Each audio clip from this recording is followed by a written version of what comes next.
نصیب کیسا بھی ہو، نماز اور قرآن سے مدد لے کر اللہ سے جو مانگو ضرور ملتا ہے۔ جب ساری دنیا منہ پھیر لیتی ہے تو اس وقت بھی اللہ آپ کے ساتھ ہوتا ہے۔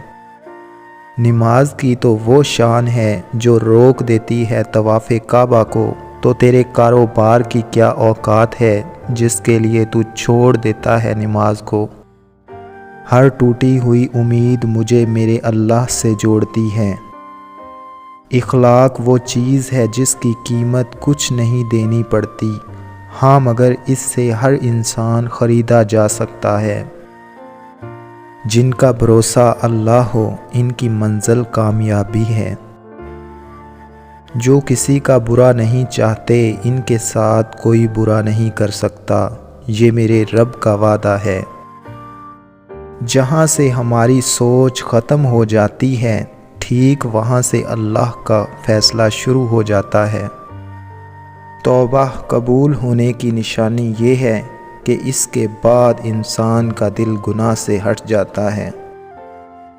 اللہ نے انسان کو دل دیا ہے مگر اس کا سکون صرف اپنے پاس رکھا ہے، اور فرمایا یاد رکھو دل کا سکون صرف اللہ کی یاد میں ہے۔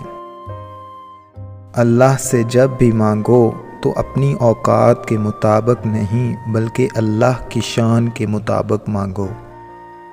قرآن پڑھتے ہوئے ایسا لگتا ہے کہ جیسے وہ دلاسا دے رہا ہو کہ میں ہوں نا تمہارے ساتھ۔ جو ذات رات کو درختوں پر بیٹھے پرندوں کو نیند میں گرنے نہیں دیتی، وہ ذات انسان کو کیسے بے یار و مددگار چھوڑ سکتی ہے۔ اونچی پرواز کرنا چاہتے ہو تو رزق کی فکر چھوڑ دو، کیونکہ فضاؤں میں وہی اڑتے ہیں جنہیں رازق پر یقین ہوتا ہے۔ دوستو، اگر آپ کو ہماری یہ ویڈیو اچھی لگی ہے تو ہماری ویڈیو کو لائک کریں اور ہمارے چینل کو سبسکرائب کریں۔